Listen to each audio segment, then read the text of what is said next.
regards to potassium and calcium, are we supposed to like increase those as well? Like taking potassium pills or calcium? So what I would like to say, the channels, potassium, calcium channels, it's not the amount of potassium or calcium you have in your body. This is setup of mechanism, physiological mechanism, have to open gate for different proteins and enzymes to kick up certain process in our body, make our muscle move, our brain to think, and many other processes. It's not dependent of how much you take in those microelements. Yeah. Any other questions? I would be. First, no, you go ahead. That was my same question, but when I found out that it was a choline factor, everybody started telling you to take that orally every day, trying to replace it. But I don't think that would work. Right? It doesn't replace it because it's not really absorbed so easy through your gut and going to the blood-brain barrier and other. And the mechanism of recycling acetylcholine I show you. So every time after it degraded, it coming back inside the cleft and nerve terminal reabsorb it and synthesize this again. So it's like it's the best ever. I hope we can do this recycles in life, not only with acetylcholine, with everything. You know, we tried this, what coming actually this idea of recycling bottles and other when you could. Our body set up and this for many, many years, many things. And this is the best design ever. I'm not sure we could even replicate this, but amount of choline taken, the same like with microelement, will not affect it. It should have specific, we say, vehicle to deliver to the cells. Itself, it doesn't go there. If I'm wrong, Dr. Perishay can help me. And eventually it started hurting my stomach. Yes, yeah, it doesn't matter how much chlorine you drink. It's only may make it cleaner, but you have enough of chloric acid in your stomach. You know, it's just, if you even put there even nail, it could be degraded fast. So don't add it. How long should pain last? Like in the morning time when I wake up, my hip area is like in major pain, trying to maneuver. Yes. And once the medicine is in.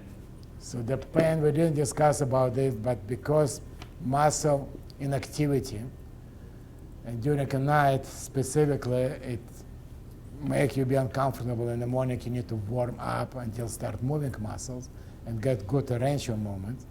For this kind of pain, we usually recommend Neurontin, one of the medication which block GABA receptors, decrease information about pain, and many times because joints involved, just anti-inflammatory medication, but this clearly symptomatic therapy.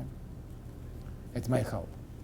Would, in thinking about the pain and problems with movement, so would things like, you mentioned massage therapy before, things like water therapy or those kind of exercises that are for other autoimmune diseases people seem to benefit from, would it be the same for LEMS? So I would like to say one very interesting thing about movement. Even this massage works increasing acetylcholine in the cleft. It's very temporal. It's not less than 1 to 2 minutes. Just adjust your body and feel better. Probably won't get up from the chair. But then you need something which constantly give you ability to keep the same amount of acetylcholine inside of synaptic cleft, and this is supposed to be help.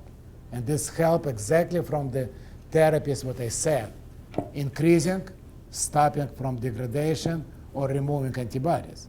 It's very important. The difference, classical difference, what we say in a textbook between myasthenia gravis and LEMS. Myasthenia gravis, the more you do exertion, the more you get sicker. It means in the morning you're active. You get up, you start walking. In the afternoon, you start getting ptosis, your eyes worse, you couldn't walk, and you're getting very exhausted. With the LEMS, you wake up in the morning tired, and then you do small exercises, give you energy, and may sometimes for 1-2 hours, and then you get back like myasthenic patient, because it's not enough to maintain all the time. But overnight, you have pretty good amount of acetylcholine and presynaptic terminal of the nerve, which waiting to be released. So you warm up a little bit, it's releasing, giving you temporary boost, you're walking, doing something, and then you're exhausted. So this is kind of a fundamental difference between two of both disorders. Yes?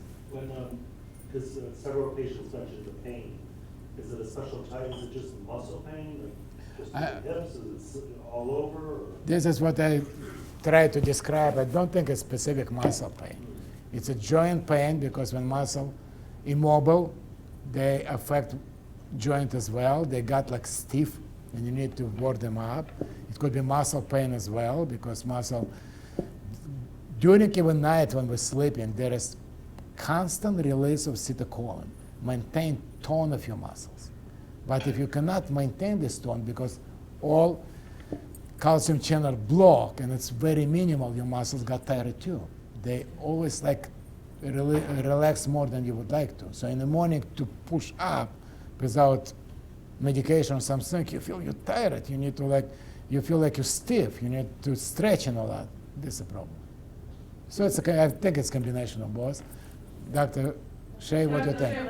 Would like you to come up, we're kind of moving into a question and answer period. We'll put the two of you up here together, which is kind of Yeah. unique. Keep in mind, he's my mentor. He knows Yes, more. I think the mentor and the mentee, here we Yes. are. Yes. And so, and this is a great opportunity because you're getting them for more than, was it 10 minutes on an average visit? And, No, so we've here- actually spent up to 40 minutes. at 40 least. minutes, and thank you for doing that. Yes. But in most cases, it's your opportunity to ask that burning question. Now, we may have some questions to start you off with, but, and so, can you talk a little bit about the vision situation in LEMS and how that can progressively get worse, or when do you start noticing it, or is this disease, could it ever be diagnosed by an eye physician? Have you ever seen referrals from that? Well, it's usually not the most prominent symptom. I don't know, how do you guys feel about your vision? Yes, Do you have double vision? Yeah, Patrick had a palsy. Sometimes. You have some vision issues, right? I've been having vision issues since May of last year. Yeah. It's progressively gotten worse. Yeah. Technically, I can see none of those lines, even with the reading glasses on. Mm-hmm. I know that there's something right there, and I keep moving around and keep blinking. I'll eventually kind of make out what it could be or should be, but none of the slides you guys provided today, I can see at all. Looking at this business card that's here, I'm having to adjust because I won't be able to see it even with the reading glasses. So if I take them off, I can probably get closer to what it is. At my desk right now, I have a magnifying glass, so sometimes I'm using it, sometimes I don't. Glasses on, glasses off. So that's what I cannot wait until the 10th to see what we can do differently because it's definitely gotten worse. During the day when I'm tired, he did say that I have ptosis of the limb, line of it on the left side. Yeah. It definitely pretty much closes. Kind of noticed that, We've yeah. done some treatments where they put ice, somebody put ice on for a couple of seconds and then you'll see That that helps. the people, it'll open it up for me, but it's. So this is one of the differences. This is one of those things where the doctor and the patient will observe different things. Okay. Now, I will just to contrast with a disease like myasthenia gravis. Our patients who have myasthenia gravis, and they come in with eye problems, they have vision problems. Their eyes are like this. This eye's pointing this way. This eye's pointing this way. You know, you look, I look, anybody look. You don't need to be a doctor to say there's something wrong with this person's eyes. Okay. When we see a patient like that and they have a little bit of ptosis or that droopy eyelid, you know, many experienced doctors would immediately start to suspect myasthenia gravis. Okay, an eye doctor would certainly be thinking about myasthenia gravis. Now, if you take our patients here, just a quick survey, everyone says they have double vision. You look at their eyes, even if I look at their eyes, I'm like, oh, maybe. Yeah, because their eyes aren't like this. Their eyes are like this. Instead of like right on top of each other, they're like this. Now, I can tell you that as a doctor, you know, it's a lot easier to diagnose this than it is to diagnose this. But as a patient, this is sometimes worse than this because it's just annoying for everything to be slightly off, okay? And so the perception for the patient is that this is really, really, really bad. For the doctor, you're like, oh, your eyes look fine, okay? So if you were to ask the doctor, you know, is this, looking at the eyes, could I diagnose this? It'd be pretty hard to diagnose because, you know, we'd be like, oh, I don't know. You know, maybe you just need some eye surgery or something. So an eye doctor may not actually diagnose this disease very well. An eye doctor is very commonly good at diagnosing myasthenia gravis. I don't think I've ever seen an eye doctor diagnose this disease because it's just a little more subtle. At what point in the journey of having this disease do the eye problems begin to manifest? Usually it's a little bit later in the course. Usually the first thing that people notice is their legs. And then the arms, and then the face. But that could move, that progression could be very quick. Do you guys agree with that? Mine was good. Yeah, yours was quick and went from legs to arms to, okay, to vision. So how I remember with Patrick, he actually almost got the same time. All three, huh? Yeah, the report he was diagnosed with Miller-Fisher variant of Guillain-Barré. Oh, okay. So that's why it was Guillain-Barré. Yeah. What about you, Nicholas? Legs and arms. Legs and arms, and the eyes came later? I have a question for you guys. Is there a possibility to have involuntary movement Is there a possibility to what? to have involuntary movement, the new part of the body? Is it possible to have involuntary movements? Part of this disease? Not typically, no. It's not. You mean like a little jerk or something? Theoretical. Your what touch move? Oh, twitches. Okay. Maybe those are like Could be fasciculation. clonus or Fasciculations, yeah. Hot to cold, hot to cold. So, I mean, what happens is like it's kind of like an on-off switch. Night work was good. Yeah. You get twitches. Yeah. So I start getting that. I think little twitches, we believe that that's probably, Sometimes my arms, my fingers. yeah. Your nerves are trying to get signals in there, and then sometimes it succeeds and sometimes it doesn't. You get a twitch, yeah. Very good. It was mentioned earlier about Sjogren's disease, and Sjogren's, the manifestation is a dry mouth. Does that also come later on, like the vision problems? Is it mostly the movement first and the dry mouth comes later? Well, actually, I was the double vision and dry mouth came together, and then I Okay, was came first together. able to see. Mm-hmm. It was a complete package. All together.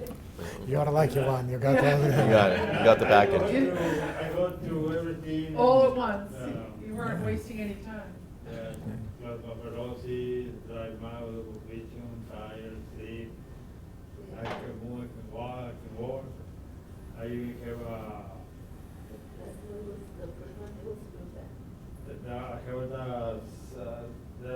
when I was in the hospital, they sent me to see the specialist for dysphagia. For trouble swallowing, yeah. Is that, and that's, a lot of that was fluid or, Dry mouth and- everything. yeah, a little bit of both probably. So is the dry mouth treated separately with any of the medications that are out there for that? You treat it separately, you just drink a lot of water? The reason is the actually dry mouth and dry eyes, it's a symptoms of Right. LEMS because you kind of block acetylcholine, which could increase sweat and salivation, and other you don't have it. So the acetylcholine participate in a way to saliva start working. So nerve send a signal to gland, and glands start producing saliva. So the transmitter between nerve and saliva gland is acetylcholine, but it's blocked, and it's blocked by calcium channel voltage channel blocker, and therefore people stop producing saliva and start producing tear and getting sick and dry. So the best treatment is just artificial tears or just water in the mouth or this candies what everybody now has hard candies. But if you diagnose right and you start treatment, it's get less and less, and then you start using less because you're increasing amount of acetylcholine which works for you. My dry mouth doesn't happen in the winter time. During the daytime, I'm pretty fine. But in the winter time, I do wake up with the dry mouth. And I can explain you why, because your last medication you're taking at night, somewhere at 6 or 8, and then you have 10 hours no medication. So all your antibodies back, and they say, oh, fine, here sleeping, let us do our work. And then eating your acetylcholine. Another side effect is the slurred speech. And does that also come later on? Yes, that's right. And so, is there speech therapy that's recommended, or? The reason is, if it's not treated, it affects all muscles of your body, and this is your vocal cord, and it's your pharyngeal muscles, everything affected with the time. So speech therapy will help, but if you don't start real treatment, it helps the way, but you will still experience moderate problem to maintain the speech. Right? I think if we, drugs that treat the disease are probably the best way to address the symptoms, because if, there's nothing wrong with the coordination, there's nothing wrong with the brain or anything else, that it's not a stroke. So typically, if we have a drug that's effective at improving the muscle movement and the muscle strength that helps them speak, that's the best way to improve their symptoms, including the speech. So rather than treating just the symptoms, the goal is to really treat the actual cause of the disease. And so that's the hope with any studies that are currently being Well, it depends done. on what you define as the cause of the Right, disease. it's cause of the disease. So the cause of the disease you could go after the immune system, okay? Right. As Dr. Smirnoff has just discussed, there are different ways of going after the immune system. Plasmapheresis removes the antibodies, so that's kind of going after, and we don't really cure it. Then there's sort of more the next step, which is kind of a symptomatic treatment, and things like mestinon and 3,4-diaminopyridine are medications which have really boost the strength and improve, the quality of life and function of our patients. And then there's sort of more kind of supportive things like therapy and stuff like that. And that because we have, those are sort of more coping type of therapies, like figuring out if this is the best we can do in terms of getting your muscles stronger, what is the best way for you to get around? So that would be a physical therapy purpose.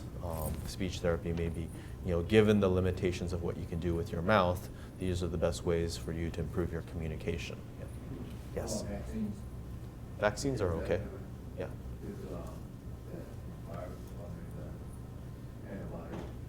Yeah, there's no reason to not have vaccines with this disease.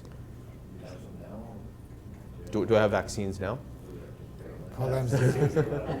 So may I tell you something? When you work on vaccines, you really should have agent which you can develop antibodies against and then give it people. The good example like a plaque, this disease eradicated, or anthrax, it's almost eradicated, or polymyositis, because we found the real cause for this disease.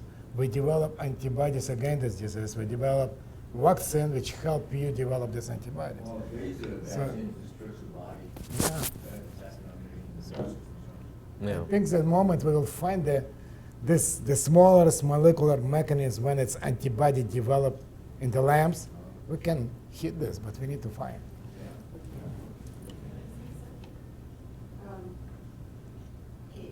The worst thing, anyway, the worst thing that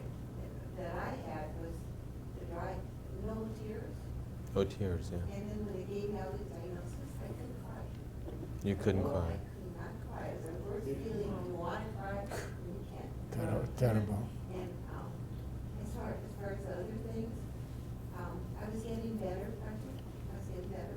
And then I got shingles, and I was quarantined for 7 weeks, and my ears break, it's like I don't know.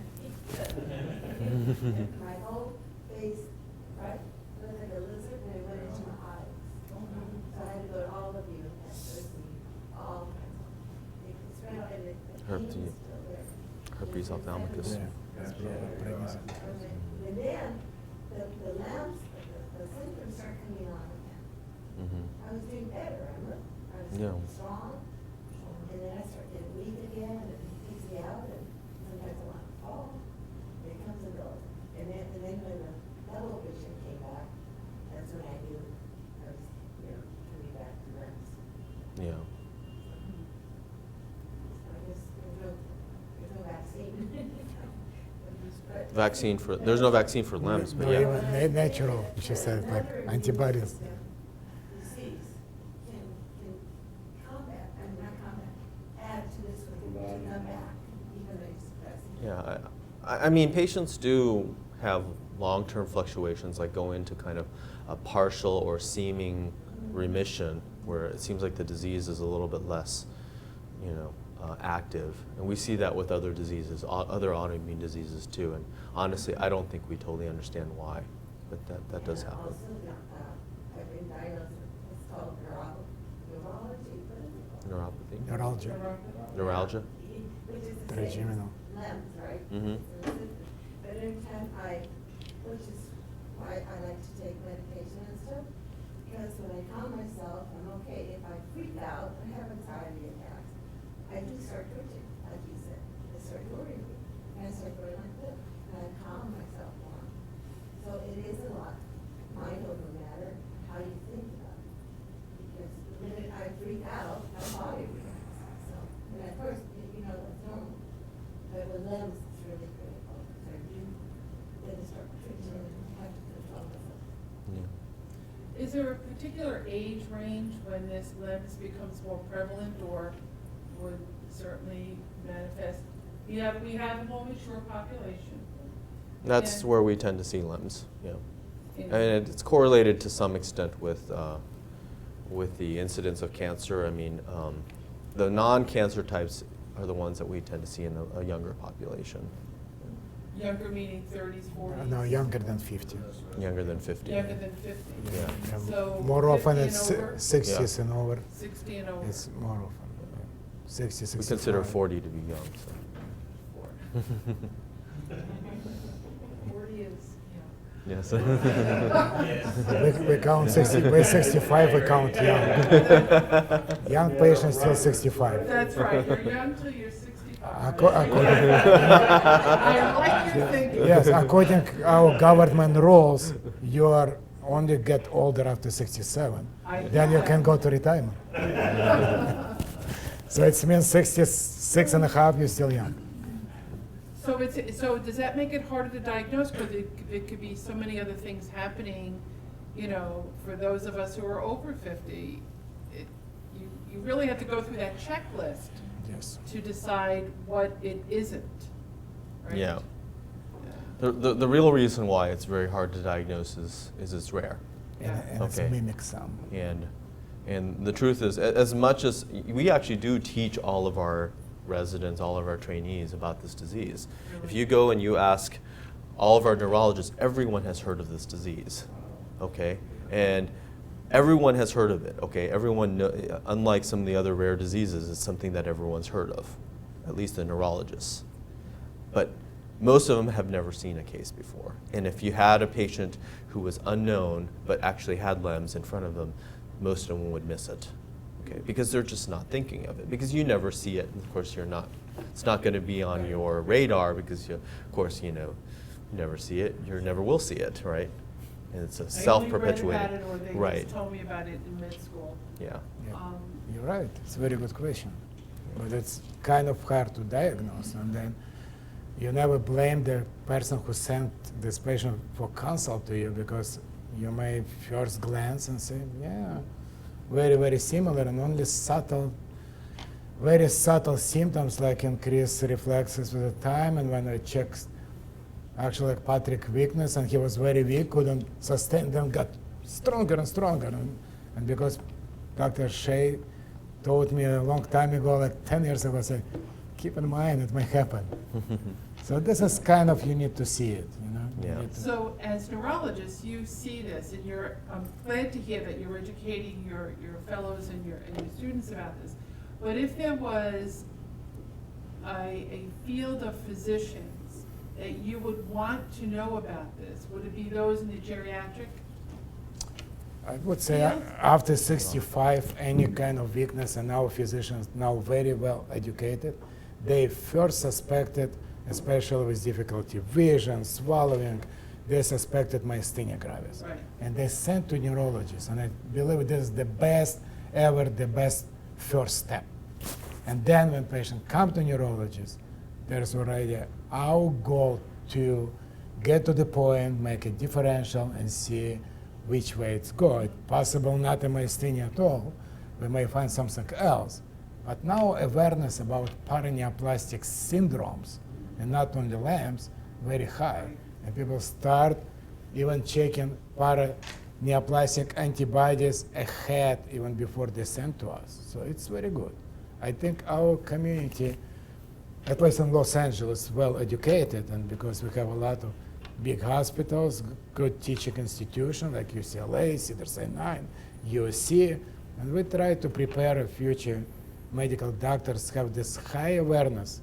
Then at particular age, we need to think wider.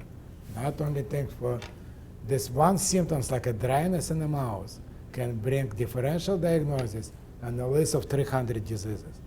And you need to look through and decide what exactly is that. So wouldn't it be wonderful to have a panel of LEMS patients attend one of your grand rounds or one of your neurology meetings so that they can see a patient with LEMS and not just hear about it from your experiences or just by happens Yeah. chance. I know that there's The state of medical education has changed, and that's because of healthcare economics. right. I mean, 20, 30 years ago, which is probably around the time when my medical education was starting, we used to take patients who were not super critical, and we would admit them to the hospital. And all the residents and all the medical students would get to see, well, this is what a LEMS patient looks like. Nowadays, they're not sick enough to be in the hospital. So they come see me, I diagnose, and whoever happens to be in the hallway at the time will learn what LEMS is, and then the rest of the rest of my department is missing out on that education. Right. And there's nothing we can do about that. We're not going to be admitting patients, and I'm sure our patients don't really want to come in the hospital anyways, but we were much better at educating our doctors, our trainees back, when we were allowed to do things like that. Any other questions? How much is, I found myself resting, say for instance, about 3 weeks ago, got out of work about 4:30 on Friday, and there was no movement until Sunday. Like I went Friday, all the way through Saturday, and then Sunday I was like, I gotta get up. I didn't sleep too long. Is that something that's coming for us, or is it something that we Were you sleeping the whole time, or were you just kind of lying in bed? half and half. I probably slept majority of the time, but I mean, I get up, maybe turn the TV on, but next thing you know, I probably fall asleep, but then I get back up, go to the restroom, back in bed. It was like there was no, No motivation. No motivation. So we need to work on depression. I mean, this is supposed to be a peripheral disease, meaning not part of the brain, not affecting the brain. This is affecting muscles. So if you're excessively sleepy, you either like over-exhausted yourself at some point, and it's not directly related to the disease.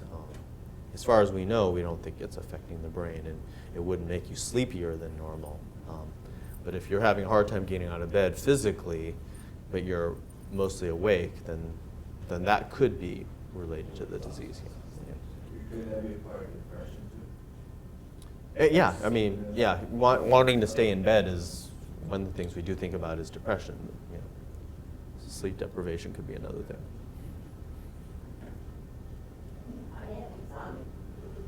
I have insomnia. You have insomnia. The opposite problem. Yeah. And you know what, this has been wonderful. Thank you. And I hope you enjoyed this. Well, This happy is- to have the reunion here. We just saw each other yesterday. Oh. Without another talk. But I think this has been really wonderful and it's been very helpful. And I want to thank you for your questions and your sharing your stories, which are very personal. And because it helps everybody, all of us, to really get a better idea about this disease. And our ability for Local Genes is to let others who may be diagnosed and still not know enough about it, is to give them some of the resources they can go to help them in that pathway. So thank you so much. Thank you. Very good.